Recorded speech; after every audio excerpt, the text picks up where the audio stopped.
अभंगामध्ये ज्ञानोबराय तुकोबराय जशी मला सद्बुद्धी देतील तसं या अभंगाचा विचार करण्याचा मी प्रयत्न करणार आहे. अभंग निळोबरायचा आहे, 4 चरणाचा आहे. या अभंगामध्ये माझे निळोबराय पांडुरंग परमात्म्याच्या दरबारामध्ये उभे आणि पांडुरंग परमात्म्याला आपल्या जीवनातली एक छोटीशी अपेक्षा पांडुरंग परमात्म्यासमोर व्यक्त करतात. ओ पांडुरंगा ऐका ना, घडो त्यांचा समागम. देवा अशा लोकांचा समागम माझ्या जीवनामध्ये दे. तू तर यांचा आवाज कमी कर, साऊंडला आवाज दे. हे जे ना यांचा आवाज दे. अशा लोकांचा समागम माझ्या जीवनामध्ये जे लोक तुझ्यावर प्रेम करतात. ठीक आहे, जे लोक माझ्यावर प्रेम करतात अशा लोकांचा समागम, अशा लोकांची संगती तुमच्या जीवनामध्ये प्राप्त झाल्यानंतर फायदा काय निळोबराय? देवा जे लोक तुझ्यावर प्रेम करतात ना रे, अशा लोकांची संगती, अशा लोकांचा समागम जर जीवनामध्ये प्राप्त झाला तर सहज त्यांच्या ऐकता गोष्टी परमार्थ पोटी दुडावे. निश्चित अशा महात्म्यांच्या मुखातून ऐकलं तर माझा परमार्थ दृढ होईल. खरं सांगू का, चांगल्या लोकांची संगती केली की चांगलं ऐकायला भेटतं.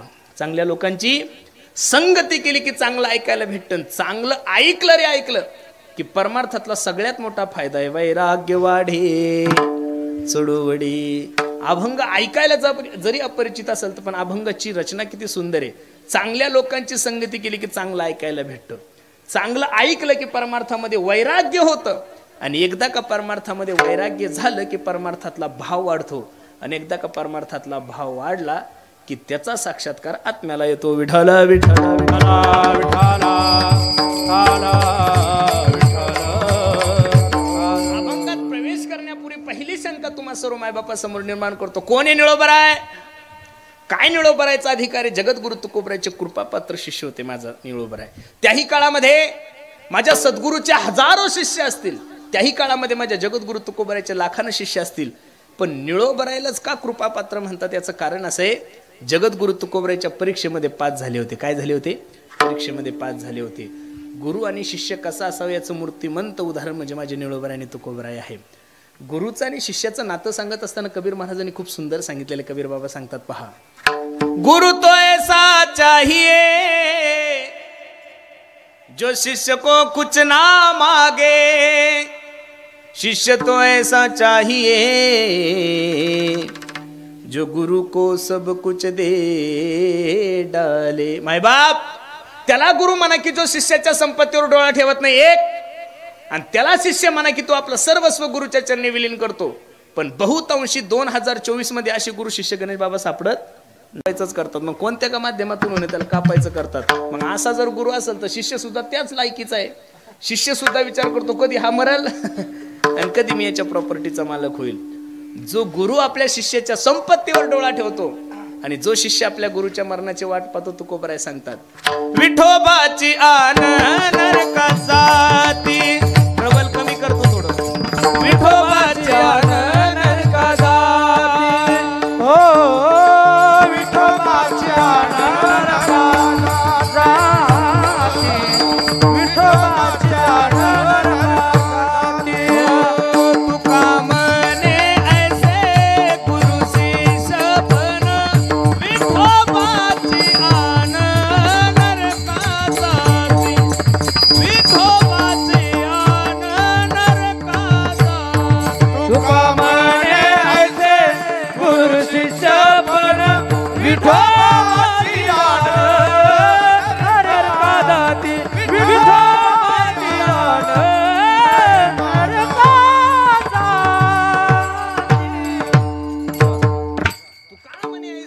शिष्य पण विठोबाची आन नरका जाती. मायबाप गुरु कसा असावा आणि शिष्य कसा असावा याच्यासाठी 3 जोड्या मी तुमच्या समोर ठेवतो. थोडं लक्ष द्या माझ्याकडे. थोडं ट्रबल कमी करून आवाज कमी ठेव. मी करून घेतो ऍडजस्ट. फक्त तू थोडं ते जास्त तुताऱ्या वाजल्या की प्रॉब्लेम येतो. बरोबर आहे का नाही? साऊंडवर क्लिअर झालं पाहिजे. साऊंड त्या वाईटलं असतं त्या साऊंडचे दोघांचे तोंड तिकडं फिरू. बरोबर आहे का नाही? पण तुताऱ्या जास्त नको वाजू. तुताऱ्या तिकडं असतात, आपल्याकडं साऊंड. तुताऱ्या जत्रात असतात, साऊंड यात्रेत असतो. जत्रेतला आणि यात्रेतला फरक सांगतो. विठाल विठाल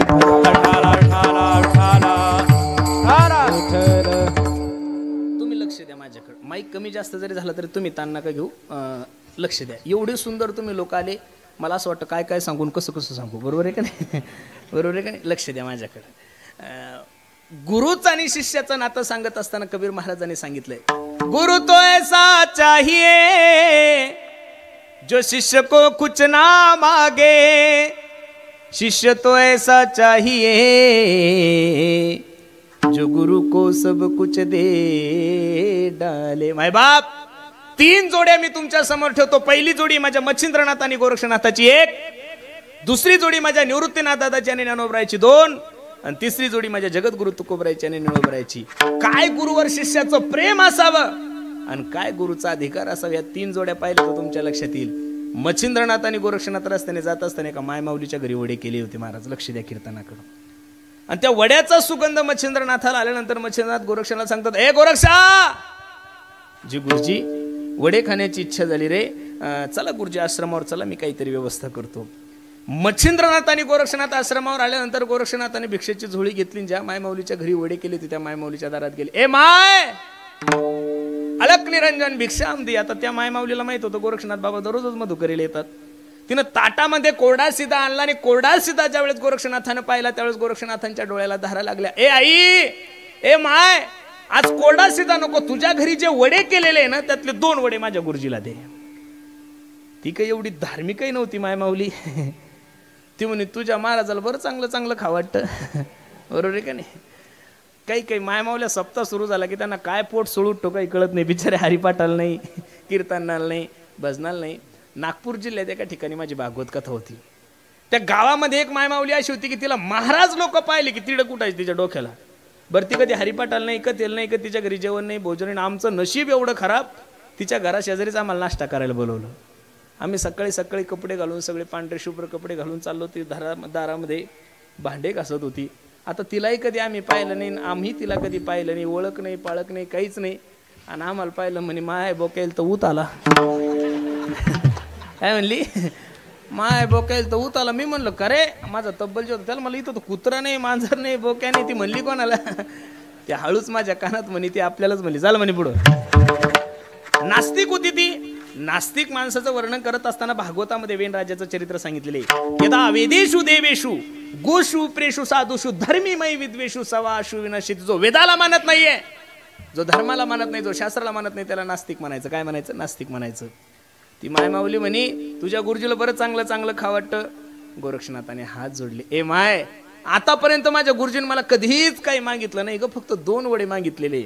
आणि मी जर माझ्या गुरुजीला 2 वडे नाही देऊ शकलो, माझ्या शिष्यत्वाच्या नात्याला कलंक लागल ग. गुरुविषयी असणारं प्रेम, गुरुविषयी असणारी श्रद्धा, गुरुविषयी असणारी भक्ती पाहिल्यानंतर नास्तिक होती म्हणे, किती प्रेम करतोस तुझ्या गुरुजीवर. गोरक्षनाथांच्या मुखातून शब्द निघून गेले, आई मी माझ्या गुरुजीसाठी प्राण देऊ शकतो. नास्तिक होती, अविचारी होती. एवढं प्रेम करतोस गुरुजीवर? हो, मी माझ्या गुरुजीसाठी प्राण द्यायला तयार आहे. क्षणाचाही न विचार करता त्या मायमाऊलीने सांगितलं, एवढं जर प्रेम तुझ्या गुरुजीवर करतो ते डोळा काढून देतावाच वडे देते, तसे वडे देणार नाही. क्षणाचाही न विचार करता डोळा काढला, त्या मायमाऊलीच्या हातात द्यायला आणि वडे घेऊन आश्रमात आले. एका डोळ्यावर हात लावलेला आहे, दुसऱ्या हातात वडे. मच्छिंद्रनाथ वडे खायला लागल्यानंतर मच्छिंद्रनाथाने प्रश्न केला, ए गोरक्षा, ए गोरक्षा, काय झालं डोळ्याला? काही नाही गुरुजी, रस्त्याने येत असताना थोडी काठी लागली त्याच्यामुळे वेदना होत आहेत. परत विचारलं, ए गोरक्षा, खरं सांग डोळ्याला काय झालं? काही नाही हो गुरुजी, रस्त्याने येत असताना थोडी काठी लागली त्याच्यामुळे वेदना होत आहेत. रागवले गुरुजी, खरं सांग. डोळ्यावरचा हात काढला तो डोळाच नव्हता. घाबरले मच्छिंद्रनाथ, अरे वेड्या काय झालं डोळ्याला? काही नाही गुरुजी, मी ज्या मायमाऊलीकडे वडे आणण्यासाठी गेलो तिने मला प्रश्न केला, किती प्रेम करतोस? मी सांगितलं मी माझ्या गुरुजीसाठी प्राण द्यायला तयार आहे. त्या मायमाऊलीने गुरुजी मला डोळा काढून मागितला, मी डोळा दिला आणि वडे घेऊन आलो. मच्छिंद्रनाथाच्या डोळ्याला धारा लागल्या. वेड्या, 2 वड्यासाठी कुठं डोळा काढून देत असतात का? गोरक्षनाथाने हात जोडले आणि रडायला लागले आणि गुरुजीला सांगितलं, गुरुजी त्या मायमाऊलीने फक्त 2 वड्यासाठी मला डोळा काढून मागितला. त्या 2 वड्यासाठी जर त्या मायमाऊलीने माझी मान कापून मागितली असती गुरुजी, तरी मी तुमच्यासाठी दिली असती. एवढं प्रेम आहे माझं तुमचं. उदाहरण संपलं माझं. सिद्धांताकडे या. ज्या गुरुजीसाठी, ज्या महात्म्यासाठी गोरक्षनाथ डोळा काढून देत असते, ते गुरुजी काही आजकालचे खेकडे धरणारे गुरुजी थोडे असतील महाराज. मच्छिंद्रनाथ होते ते, कमंडलूतलं पाणी हातात घेतलं आणि डोळ्यावर शिंपला, बरोबर डोळा जसाच तसा झाला. फक्त बसणाऱ्यांना विनंती आहे, असले उदाहरणं कीर्तनात ऐकत जा. प्रॅक्टिकली करून पाहू नका बरं. 2024 मध्ये कोणाकडेच ताकद नाही तेवढी. आमच्यासारख्या बावळ्याच्या नांदी लागसाल. डोळे जाईल, लड्डू मुत्या होईल तुमचा, बरोबर आहे का नाही? आंधळे होसाल. 2024 मध्ये एवढी ताकद कोणत्याच बाबाकडे राहिलेली नाही, म्हणून बाबा बोबायचं जास्त नांदी लागायचं नाही, अजिबात नाही. कोणाकडे ताकद आहे? ते मच्छिंद्रनाथ आणि गोरक्षनाथ करू जाणे. पहिली जोडी मच्छिंद्रनाथ आणि गोरक्षनाथाची. दुसरी जोडी माझ्या ज्ञानोबरायची निवृत्तीनाथाची. अरे ज्ञानोबरायचं वर्णन करत असताना सद्गुरू निवृत्तीनाथ दादाने वर्णन करावं. माय बापे आम्हा त्यागी येले जेव्हा. अहो माझे आमचे मायबाप आम्हाला सोडून गेले तेव्हा सुद्धा दुःख एवढं झालं नाही तेवढं माझा ज्ञानदादा जाताना होतंय. अरे हजारो उदाहरणं तुम्ही या देशामध्ये पाहिले की गुरु जातोय आणि शिष्य रडतोय, गुरु जातायत आणि शिष्य रडता येते. मला वाटतं या विश्वातील पहिलं उदाहरण आहे ज्ञानोबराय जाता येते आणि गुरु रडता येते. आणि जाता जाता निवृत्तीनाथ दादाचे उद्गार किती गोड वर्णन आहे पहा. गुरु शिष्य पण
मर्यादा येणे केली नाही कधी र.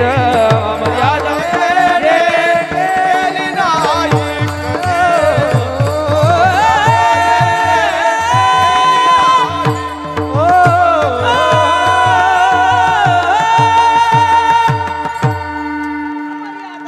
केली नाही कधी. गुरु शिष्य पण सिद्धी नेले. पहिली जोडी मच्छिंद्रनाथ आणि गोरक्षनाथाची, दुसरी जोडी आहे निवृत्तीनाथ दादाची आणि ज्ञानोबरायची, आणि तिसरी जोडी माझ्या जगद्गुरु तुकोबरायची आणि निळोबरायची.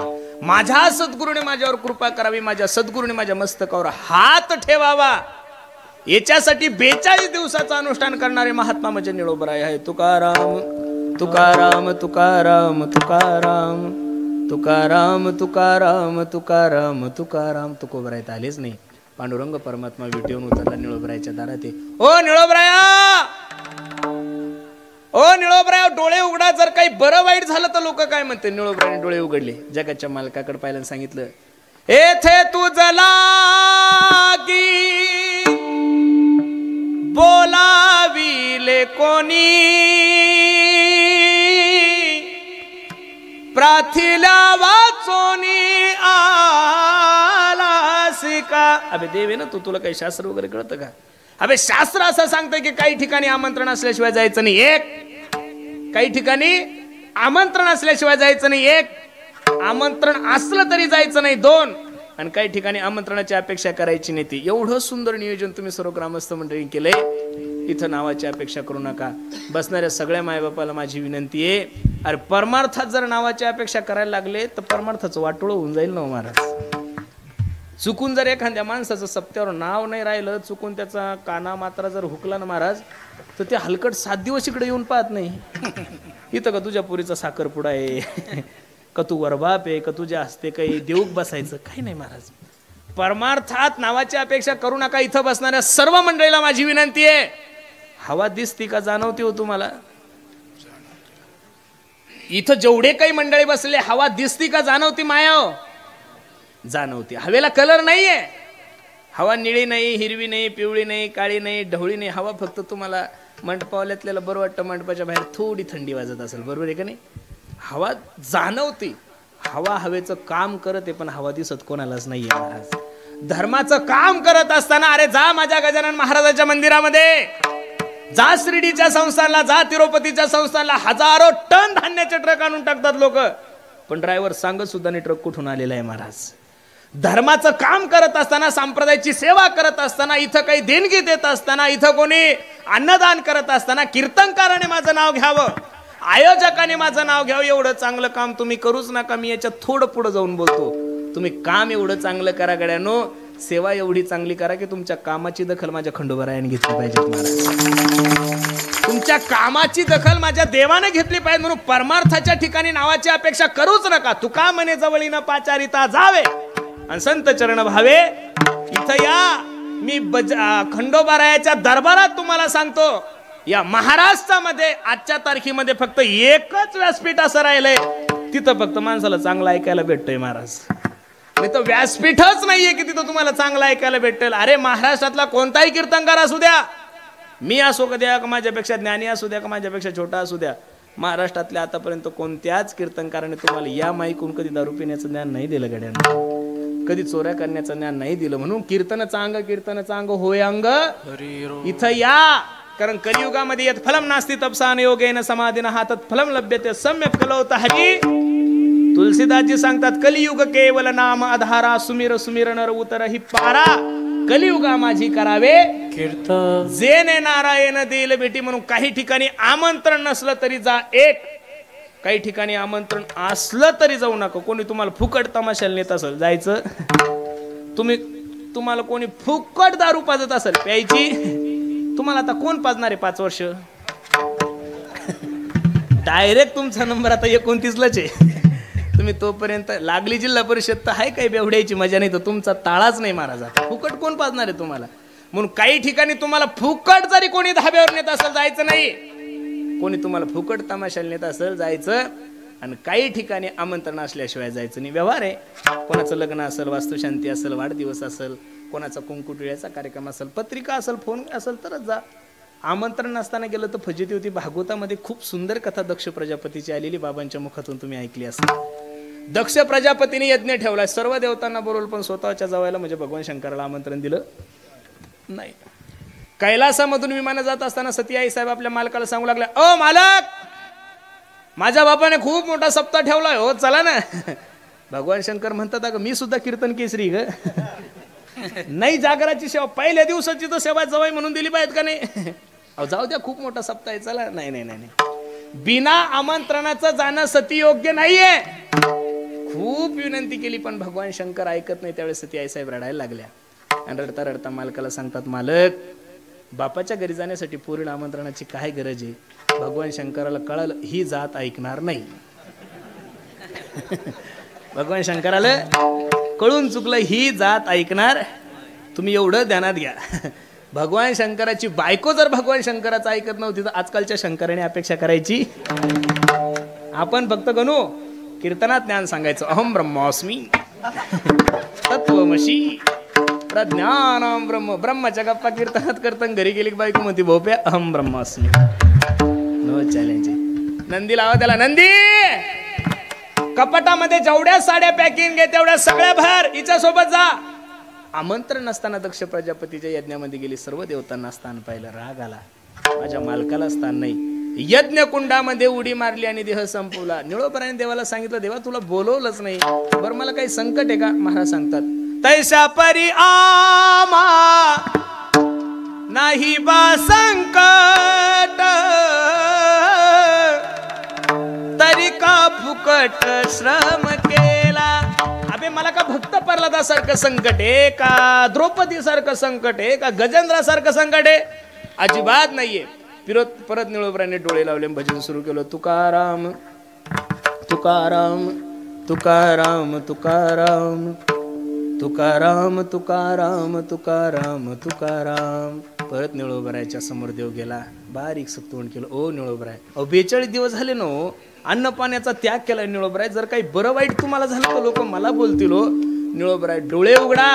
पहिल्यांदा सांगितलं तुला बोलवलं कोणी, आणि दुसऱ्यांदा निळोबराय म्हणता, जा तुला ओळखत नाही. निळा म्हणे आम्ही नळखोची देवा, तुकयाचा भावा करीत तो, तुकया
जा तुला ओळखत नाही मी. काय ताकदच निळोबरायची. निळा म्हणे आम्ही न ओळखोजी देवा तू कयाचा धावा करीत असे. ए जा तुला ओळखत नाही. येत किंचित माझ्या पांडुरंगाचा स्वाभिमान जागृत झाला आणि पांडुरंग परमात्मा निळोबरायला सांगतात, ओ निळोबराय, अहो मी काय एखादा ग्रामपंचायतचा सदस्य नाही हो, मी देव आहे ना. गतीर पडता प्रभू साक्षी निवास शरणम स्रोत प्रभो प्रैलस्थानम निधानम बीजमव्यम म्या बोलविल्या वेदू बोले. म्या चालविल्या सूर्य चाले, म्या हलविल्या प्राणू हले, जो जगाते चाळीता शेष महेश गणेश दिनेश सुरेश हु जाही निरंतर ध्यायी. जे रात्रंदिवस माझं चिंतन करतात निळोबराय त्यांच्या स्वप्नात नाही. अर्धा तास झालाय तुमच्या समोर उभं आहे, काहीतरी बोललं पाहिजे ना. चाले हे शरीर कोणाचे असत्य, कोण बोलवी ते हरिविन, देखवी ऐकवी एक नारायण तयाचे भजन. ऐसा तू समर्थ ब्रह्मांडाचा धनी, तुझी असत्यने वेदासी बोलणे, सूर्यासी चालणे. हो निळोबराया इकडं बघा माझ्याकडं. अजून सुद्धा काही तपस्वी हिमालयामध्ये योगी खाली मुंडकं वर पाय करून माझं भजन करतात. तिथले कावळे ज्यावेळेस त्यांचं मांस खातात त्यावेळेस त्या कावळ्यांना ते साधू संत सांगतात, कागा सबतन खाइयो चुन चुन खाइयो मास. कागा कागा कागा सब तन खाइयो चुन चुन खाइयो मास. दोन नयन छान दियो पिया मिलन की आस. ते कावळे त्या साधू संतांना सांगतात, ए बाबानो, ए कावळ्यानो, आमचं सर्व मांस कापून दोन डोळे खाऊ नका. का अजून सुद्धा तो जगाचा मालक आमच्यावर कृपा करेल अशी अपेक्षा, अशी जिज्ञासा आमच्या अंतकरणामध्ये. निळोबराय एवढं जे माझं भजन करतात त्यांच्या स्वप्नात नाही हो. अर्धा तास झालं तुमच्या समोर उभं आहे, काहीतरी माझी इज्जत ठेवली पाहिजेत का नाही तुम्ही. जगातली सगळ्यात मोठी व्यक्ती देव आहे. जगातील सगळ्यात मोठी व्यक्ती कोण आहे? आणि देवाला दारात उभं करण्याची ताकद निळोबरायमध्ये महाराज. आणि त्या निळोबरायच्या अंतकरणामध्ये ज्यावेळेस इच्छा प्रकट होईल त्यावेळेस संसाराविषयी कशी होईल महाराज. संसाराविषयी इच्छा प्रकट होणं तुमच्या आणि माझ्या अंतकरणामध्ये. साधू हा इच्छेच्या पलीकडचा विषय. साधूच्या ठिकाणी इच्छा प्रकट होणं शक्यच नाहीये. पण साधूच्या अंतकरणामध्ये संसाराविषयी नसेल इच्छा प्रकट होत, पण परमार्थाविषयी तो होतीच ना महाराज. तुकोबरायच्या अंतकरणातली इच्छा सांगतो, अखंड जया तुझी प्रीती मजते तयाची संगती, मग मी कमलापती तुझं बाणा आणि कंटाळा. पांडुरंग परमात्म्याच्या दरबारामध्ये माझे निळोबराय उभे. ओ ओ ओ देवा, एक अपेक्षा आहे हो छोटीशी. काय अपेक्षा आहे? काही नाही देवा. जे लोक तुझ्यावर प्रेम करतात ना, अशा लोकांचा समागम, अशा लोकांची संगती माझ्या जीवनामध्ये दे. अभंगाचं